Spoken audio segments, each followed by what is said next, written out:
infrastructure. And now we're joined by Oren Elimelech, a cybersecurity researcher and expert. Thank you very much for coming on. What more can you tell us about this incident? Hi, thank you for having me. This pay-to-key threat actor is causing some havoc in the last few months here in Israel.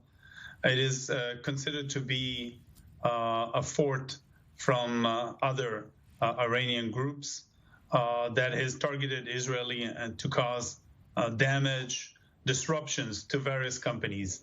From what we know so far, the suspected is that they gathered information for several months, even if not longer, that they used several known vulnerabilities. For example, a vulnerability on another security firm called Fortinet. And by leveraging these vulnerabilities and targeting companies, they managed to get inside and gather intelligence and information that they've fought and leveraged to establish persistency and attack other companies. And recently, Partnox, that is also a provider for the military, for the government, of security for infrastructure, for networking.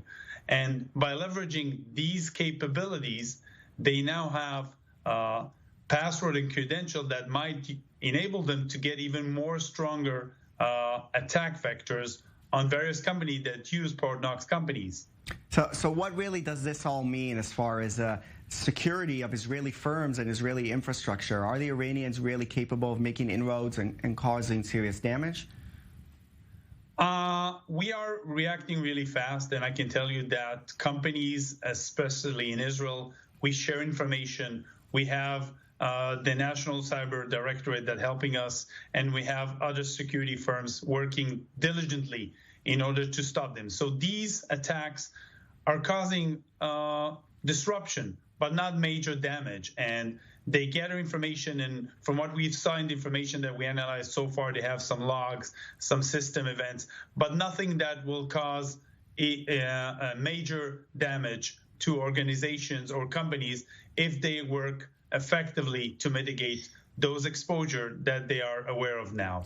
So the question is, do Israeli companies basically need to now work alone, invest their own resources to combat these hacks, or is the Israeli government in some way helping them, considering the fact that the hacking may be coming from Iran?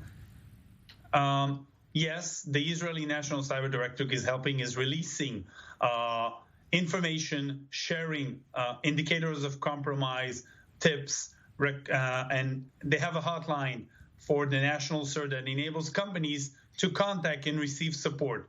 But companies needs to invest money in strengthening their security, work with incident response team, with crisis management companies, in order to be prepared for whatever comes, whatever the next cyber attack, because it's not a question of if, it's a question of when, and companies needs to be more diligent, more aware, invest security, and yes, be prepared in advance. All right, thank you very much for that insight. Oren Elimelech, cybersecurity expert.